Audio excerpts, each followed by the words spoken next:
mon nom est Gabriel Nizan, je suis médecin, spécialiste de santé publique, chef de pôle, chef de service et d'hymne de territoire. Et j'ai assumé également des responsabilités au niveau national, au niveau du collège et d'Île-de-Chute. Et puis, je fais beaucoup de congrès dans le domaine de la santé.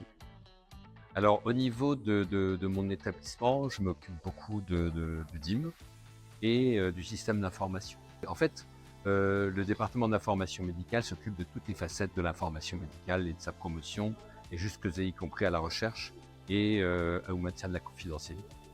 Alors, concernant mes fonctions au niveau du club utilisateur d'Xcare, je suis rentré dans le bureau et je préside ce club depuis quelques années avec le bureau, avec les membres du bureau et pour le bien des établissements qui utilisent Xcare. Et compte tenu de l'actualité, actuellement, nous renforçons les activités du club pour pouvoir faire face aux défis qui s'annoncent.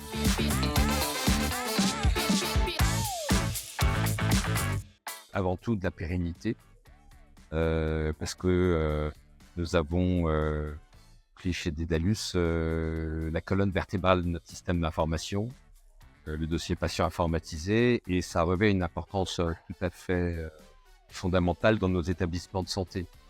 Donc pérennité, fiabilité, il faut que Dedalus soit agile, c'est-à-dire qu'on ne peut pas faire du surplace au moment où notre système de santé évolue tellement rapidement. Donc il faut qu'on puisse, avec notre éditeur qui compose la colonne vertébrale de nos systèmes d'information, faire face aux défis qui s'annoncent et qui sont d'ordre, territorial, les GHT. Il faut qu'on puisse intégrer des informations en provenance des applications de beaucoup de startups qui viennent avec des applications, des petites apps intégrantes de l'intelligence artificielle.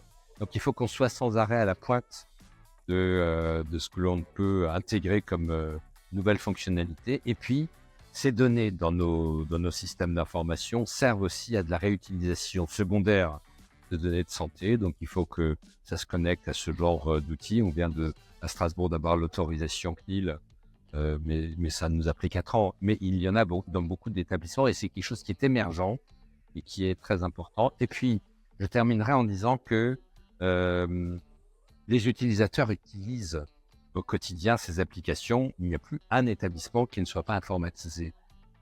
Et donc, ça nous oblige à ce que les produits soient intuitifs, ergonomiques, qu'ils puissent être utilisés par des agents qui, en général, n'ont pas beaucoup de formation informatique, qu'ils puissent apprendre rapidement. Donc, il faut que les produits soient faciles d'accès. Et voilà, c'est très important qu'on puisse les adapter aussi à nos institutions. Donc la formation des agents est très importante, mais j'irai encore même un peu plus loin. Dedalus a aussi la responsabilité d'optimiser le temps des utilisateurs à l'acquisition des données. Vous savez, les soignants manquent de temps. Les médecins manquent de temps, les infirmières désormais aussi. Et un outil qui est ergonomique et qui fait gagner du temps aux agents, ce qui n'est pas le cas actuellement dans la première version des systèmes d'information, ce n'est pas vraiment l'objectif premier.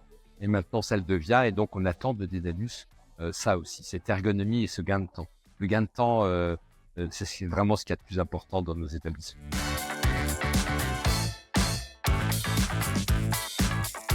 Très constructif. Moi, ça me satisfait quand les gens participent. Quand les gens sont anxieux, en général, ils sont agressifs dans leurs questions. Et bien là, les questions sont, je trouve, avec un bon ton.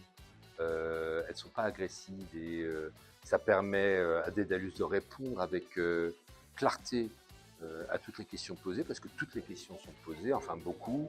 Et moi, je trouve ça très sain. On en avait besoin.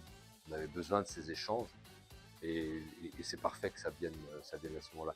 Et d'ailleurs, dans le programme, dans la construction du programme, on a laissé beaucoup de place aux échanges. Et je suis ravi, c'était un risque, que la salle prenne ça à son compte et participe. Vous avez vu la qualité des échanges, enfin, moi je suis très satisfait.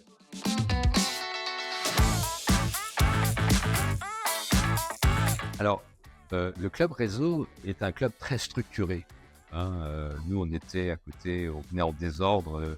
Chaque année, on se réunissait, c'était sympa, on partageait nos expériences. Eux, ils ont une habitude de travail qui est ancienne et qui est très structurée et très productive. Ils ont des livrables et donc ça a été vraiment très intéressant de voir leurs méthodes, de voir leurs outils et puis de commencer à travailler avec eux. Et dans ce temps finalement très court, hein, on a commencé à se connaître, à se voir il y a 4 ans. Et c'est la 2e année que nous faisons des journées communes. Et je trouve qu'il y a un climat de confiance, d'estime qui s'est mis en place tout naturellement entre nos 2 bureaux. Et au-delà de ça, même en deçà, ça ruisselle, les gens viennent à participer, pas encore massivement, mais ça va venir, à des groupes de travail communs. Ils apprennent à se découvrir et c'est très, très enrichissant. Alors, on est dans une démarche de convergence, mais je dirais que la convergence et la fusion des clubs n'est pas une fin en soi.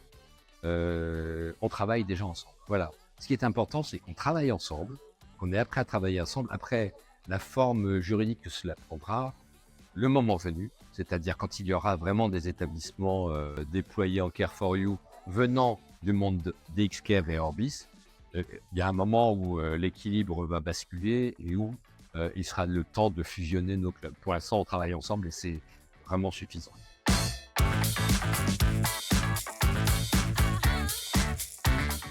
Une conclusion, c'est que je suis un médecin de santé publique et je trouve particulièrement intéressant dans ma carrière de participer à quelque chose qui est très important pour notre système de santé. Je ne perds jamais de vue les patients et ce que nous faisons tous ensemble, vous les éditeurs et nous les clubs utilisateurs, les équipes projets, les médecins de team et les informaticiens, c'est de servir les utilisateurs. Pourquoi faire? Pour mieux prendre en charge les patients. Et c'est ma préoccupation. Et quand on reconstruit un système d'information, il faut faire gagner du temps aux agents. Il faut qu'on laisse plus de place aux patients eux-mêmes, parce que la loi nous y amène. Il faut que ça permette de suivre les évolutions de notre système de santé qui se déploie vers les alternatives à l'hospitalisation, les parcours de soins, la responsabilité populationnelle, les objets connectés, la réutilisation massive de données de santé. Tous ces sujets-là doivent pouvoir être traités dans le même temps qu'on rénove notre système d'information, notre DPI. Donc voilà, c'est passionnant. En même temps, c'est un peu stressant parce que c'est pas toujours facile, hein, le travail sur le système d'information, mais c'est passionnant.